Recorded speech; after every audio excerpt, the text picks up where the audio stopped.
There are over 160 different types of what people call the cold virus. It's the reason why we don't have a cure for the common cold, because even if we have the antibodies that fight one variation of the common cold, they may be useless against a different serotype. This explains why you can get multiple colds within a year, even if you're vaccinated. They only work for specific variations of the common cold, not the cold as a whole. This guide will first present how to lower the chance of getting all types of cold, and also what to do when you become ill.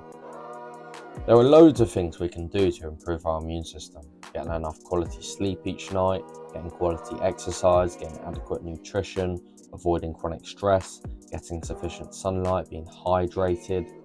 These are all fundamental things you should do, not only to prevent illness, but better your life as a whole. I'm aware these things are very basic and well known, so I'm going to expand on other ways to prevent illness in this video instead.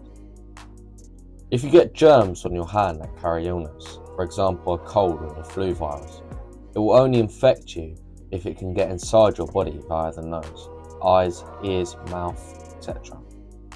Now, people think the nose is the primary entry point for viruses to enter your body. Out of all places a virus can enter your body, the nose is actually best at protecting you from viruses due to its mucus trapping and killing cells. In fact, one of the primary entry points for a virus to get into your body is actually via the eyes. For example, if you shake someone's hand and then touch your eyes, which people very commonly do, this can transport viruses into your body. If you touch a non-human surface, for example a table, cold viruses can survive on that table for approximately 24 hours, therefore potentially putting the virus in your body that way too, if you don't touch your eyes.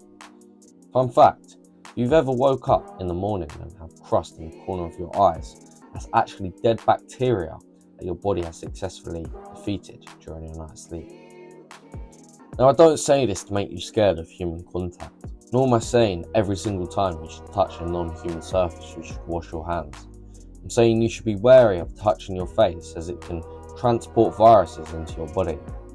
I'm also saying make sure you don't neglect washing your hands. If you touch your cheeks, as an example, with dirty hands, that could create acne, and even if both illness and acne isn't hypothetically an issue that arises by touching your face, it's nonetheless great for your neck strength, because why not sitting like this, using your hand to help keep up your head, that strengthens your neck, which is yet another benefit.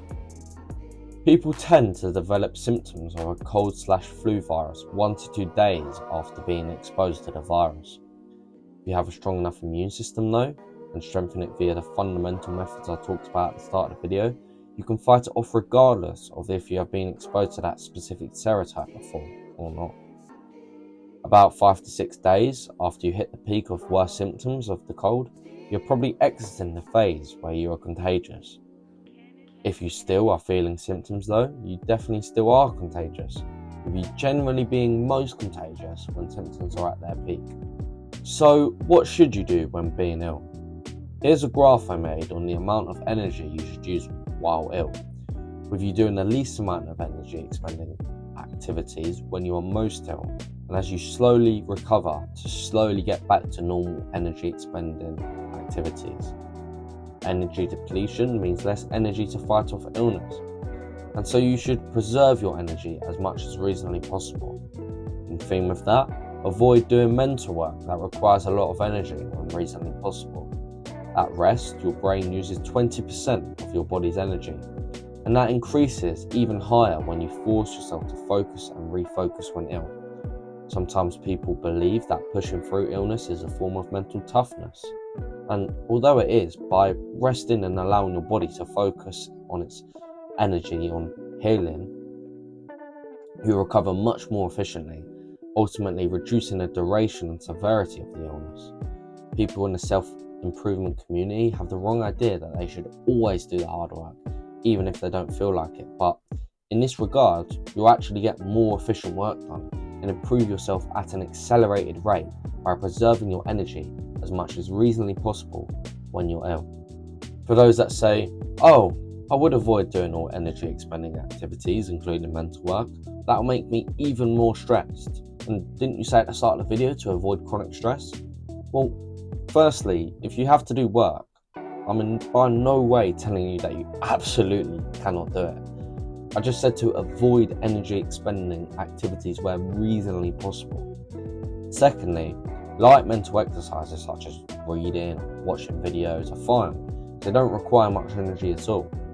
Also, just because a virus makes it into your body, it doesn't mean that you will get a full-blown set of symptoms, as your body can fight off the majority of it off at first before killing it completely. If you don't have the energy to fight it off though, as well as sufficient diet, sunlight, hydration, etc., then your chances of fighting off that virus that has entered your body before it gets worse are significantly weakened. Hence, this graph shows that the more ill you are, the less work you should be doing in order to preserve such. Now earlier I said that being chronically stressed will make it harder for you to fight off illness. Cortisol, the chemical responsible for stress, significantly impacts your immune system.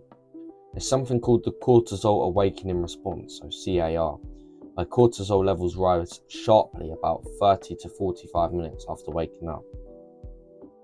Before this peak, your cortisol levels are relatively low, meaning your body isn't suppressing inflammation as effectively.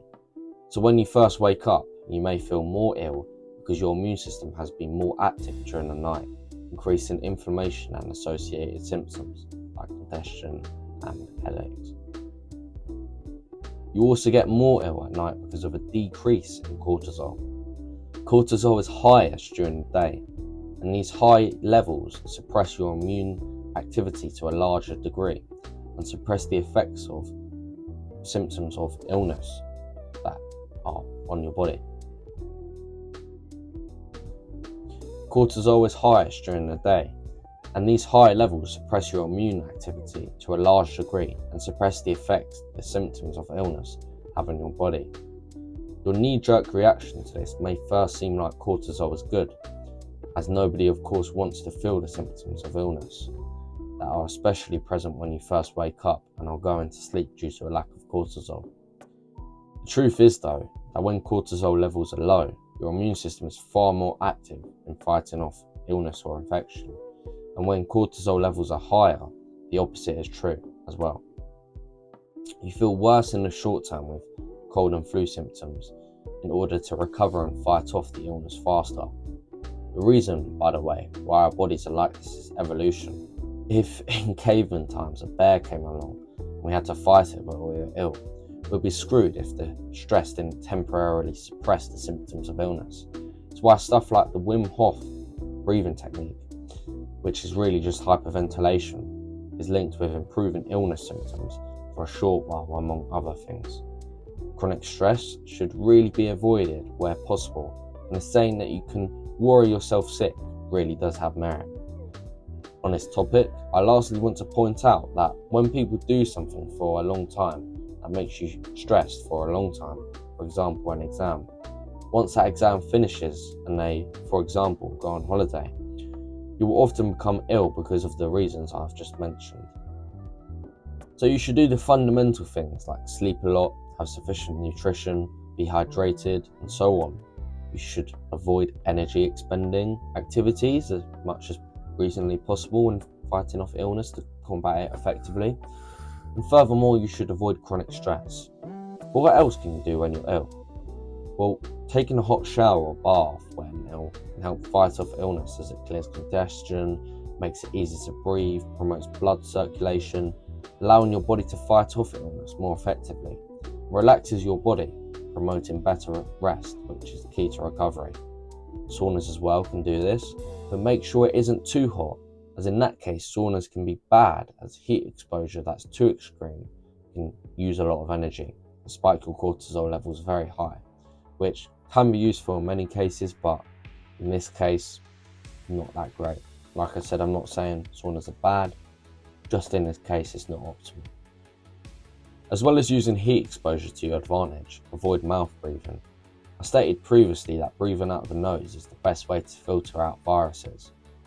Not only do numerous other benefits like better jawline arise from breathing out of the nose instead of the mouth, but you also significantly increase your chances of fighting off viruses that attempt to come on your body by breathing out of the nose. Lastly, I want to end by disputing a common myth that you can catch a cold, if you will, when going into the cold. The cold outside lowers your body's temperature, making you more vulnerable to exposure of viruses. This is in part why winter sees people more likely to become ill.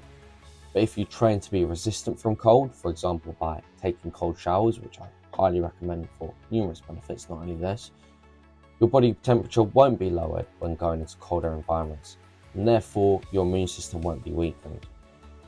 This is the end of the video, and as always, I've linked the sources that I've used in the description, as well as stuff that I found interesting but didn't conclude.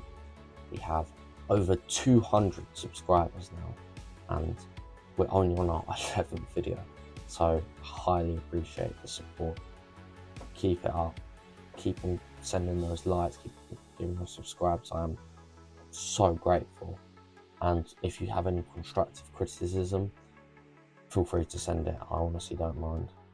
But yeah guys, end of the video. So thank you for watching. See you later.